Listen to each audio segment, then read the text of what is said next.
Teka n'umunezero ntangere vyo gusubira kubana namwe banywanyi mukurikira makuru n'ibiganiro tubandanya gushikiriza misi yose kuri iyi mbonesha kure y'Umuhuza TV. Ndagwaye ikaze aho uherereye hose, waba udukurikiye uri mu Burundi, waba uri mu bice bitandukanye ku mugabane wa Afrika no ku yindi migabane ya kure. Ndagwaye ikaze ntuze gucikwa n'aya makuru agezweho. Tugiye kwibanda cyane cyane mu gisata c'ubutungane, umutekano ndetse n'agateka kazina muntu. Murazi ko tubatoreza byinshi bivugwa cyane ku mbuga ngurukana bumenyi bimenyesha amakuru biba byatangajwe n'abategetsi batandukanye, bikorwa nabo mu kinyegero, biba bitegurwa imigambi itandukanye ija ahabona. Makuru muba mwaranyegejwe akenshi turonka twifasha amasoko yaca irya nino dufise mu nzego no mu bice bitandukanye bigize igihugu c'u Burundi. Ndabasaba kugira ntimuze gucikwa n'iyi nkuru iza kugaruka kuri Claude Nduwimana. Ku itariki ya 3 kwezi kw'icumi, umuryango n'ababanyi ba Kenny Claude Nduwimana baramutabarije. Uwo munsi rero habonetse umurwi w'abapolisi bashika 15 bari barongowe na chef de poste wa Buterere bagenda gusaka ku rugo rwa Kenny Claude Nduwimana ruri muri quartier Buterere ya mbere serire ya 3. Urero amakuru ahari nuko Kenny Claude Nduwimana afungiye mu iperereza ry'u Burundi. Makuru twatoje nuko Kenny Claude Nduwimana afungiye mu gasho k'iperereza ry'u Burundi. Mu byo tumaze kumenya byo byatumye abafatwa nuko Kenny Claude aharurwa mu bantu bakunda gushira abona amanyanga bera muri zone Buterere.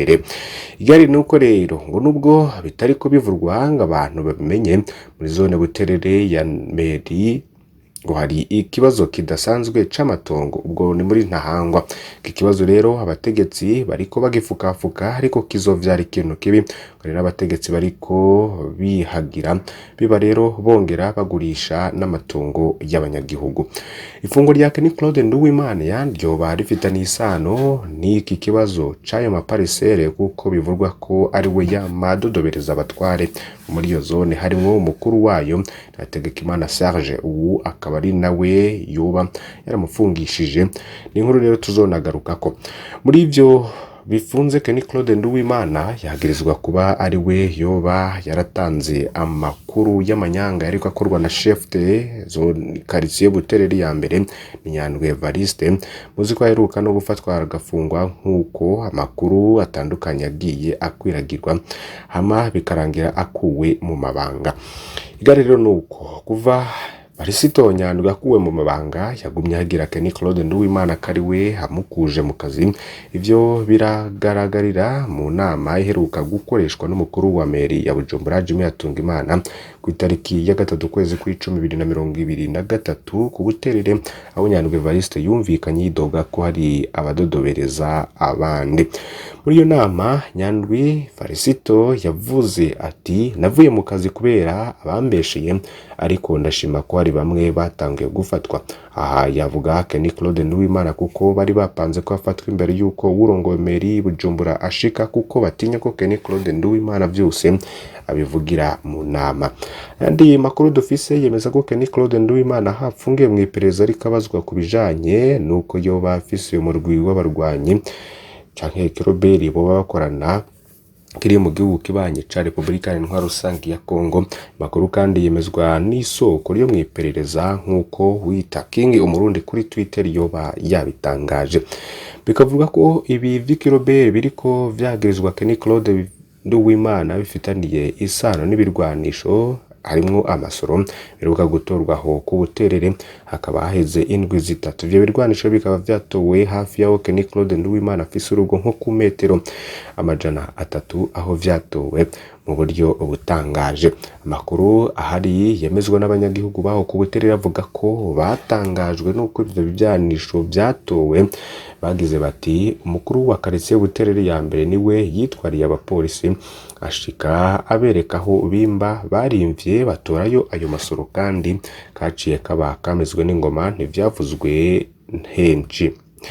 Ikindi twongera ko nuko inyuma yo gufatwa Kenny Claude yagarukanywe ku rugo iwe n'abakozi b'iperereza gutoraho imashini nyabwonko canke laptop yahora akoresha na telefone yiwe kuko vyari vyasigaye muhira. Telefone yari kuri chargeur. Ivyo basanze muri iyo mashini ntibiramenyekana. Ikindi gihari rero nuko muri rusange abanyagihugu nka bose bavuga ko Kenny Claude Nduwimana apfunzwe ku kadenderezo.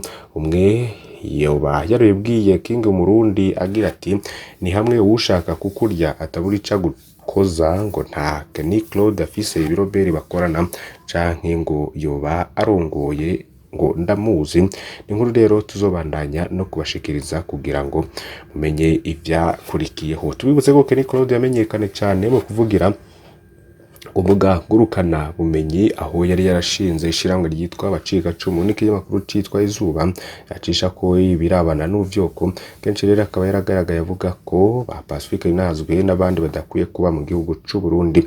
Nuko rero vyagiye vyumvikanwa mu nyuma rero ngo ntivyamworoheye, mbere aranatangura gufungwa na Museremu mu iperereza, kuvuga nk'igihe yamufunga iminsi 33 mu kwezi kwa mbere 2021. Murekuye Kenny Claude rero acatangura gutabaza ko Museremu yamuhaye ishano. Nuko rero vyagiye bimenyekana mu nyuma. Kenny Claude rero vyaramukoye cyane by'ubwo karabiheba, niho yatangura kugaragara vugira bimbu Butare mu ntara ya Kayanza, ndetse na caka inyamakuru ciwe yahora yandika ko ivy'ubwoka caragihindura izina citwa Sogo Bakame. Gushika ubu Kenny Claude rero ntaco yakora. Dusozere tugaruka kuri bimwe mu vyaranze Kenny Claude Nduwimana aho yari mu bamenyekanye cyane mu gutyoza ubwoko bw'abatutsi, hamwe kabita imbwa, ahandi akabagiriranya n'imbwa zibeshejwemwo n'amaraso n'ibindi byinshi.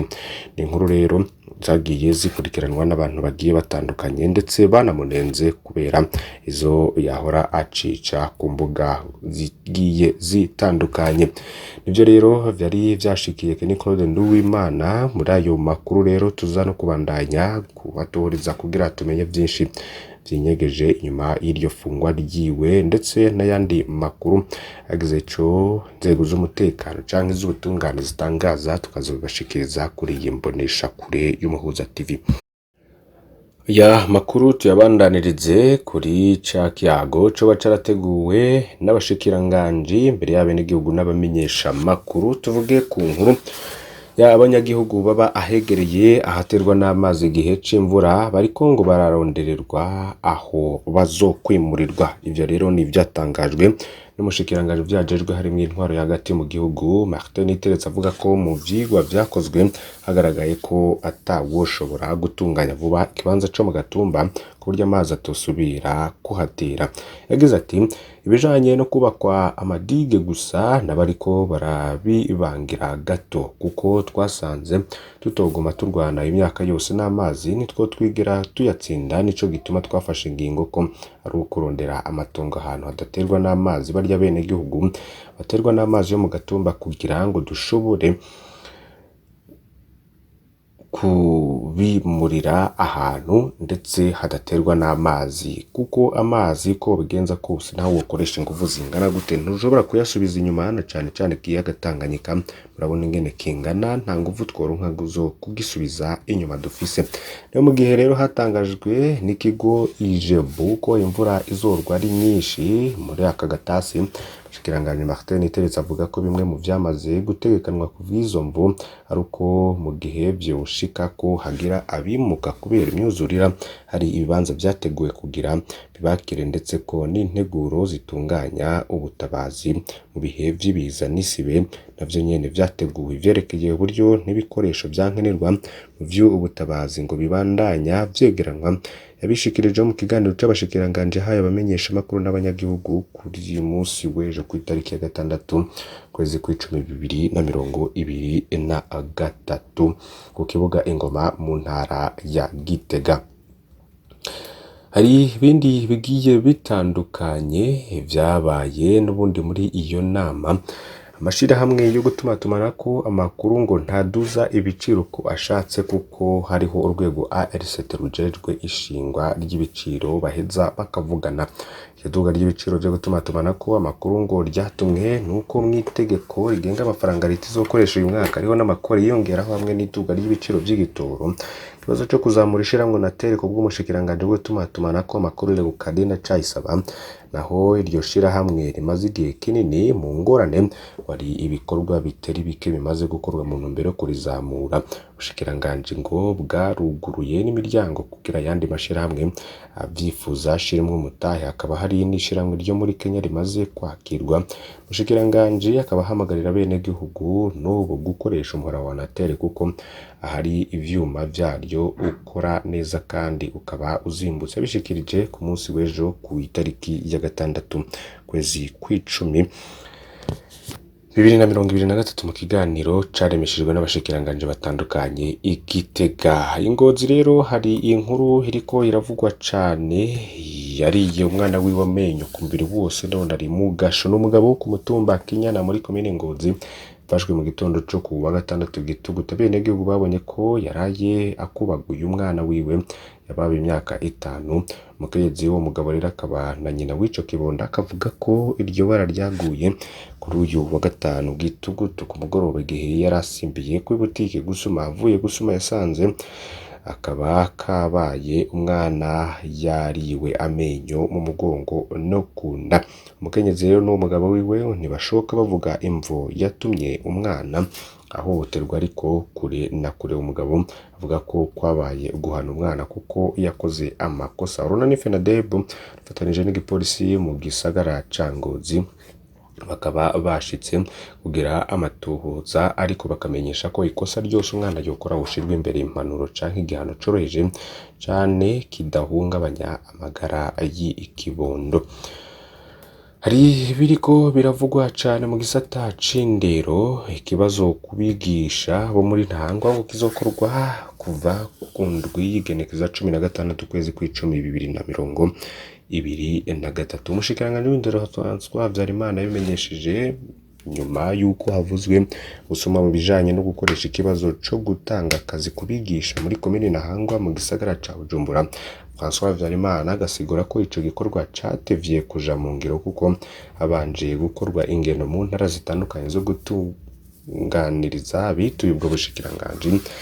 Ko hari utungeregere twibonekeje mu gukoresha ikibazo kubigisha. Ubushikiranganje rero akamenyesha kandi ko abakoze amakosa mwikoreshwa y'ico kibazo muri komine Mukaza bahanwe ndetse bakanakurwa mu mabanga. Nayo ngo imbere yuko kuno kwezi kwa Gitugutu kurangira bakutsa kive mu ntara ya Muyinga batari bwahabwa agashiruka buke kabo bazogahabwa kuko uburyo bwo kubahemba bugera ku miliyoni 75 y'amarundi bwamaze kuboneka, ariko ngo ntibazoyaronkera rimwe yose bivanye nuko bamwe muri bo bafite ibirarane batarahabwa.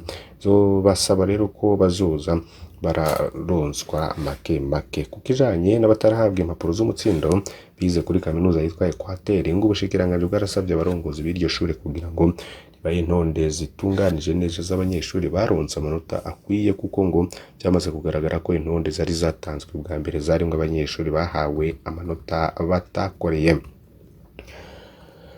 Ikibazo c'abana bo mwibaracoba kigiye gutorerwa umuti. Umushikiranganje w'intwaro hagati mu gihugu Martin Niteretse akamenyesha ko bakoranye n'ubushikiranganje bwo gushigikirana, hakaba harateguwe ikigo mu ntara ya Cankuzo kizokwakira abo bana kuva ku wa mbere tariki 9 Gitugutu 2023. Umushikiranganje ati ntibakiriye n'abana ahubwo harimo n'abakuze, ari naco gituma tumaze no kurondera abahinga bazoca babigisha imyuga mu ntumbero yo kubatuma bashobora kwibeshaho no kubakinga ubukozi bw'ikibi. Vyashikirijwe mu kiganiro kiko kiremeshwa n'abashikiranganje batandukanye mu ba leta y'u Burundi mu ntara ya Gitega cyabaye ku munsi w'ejo.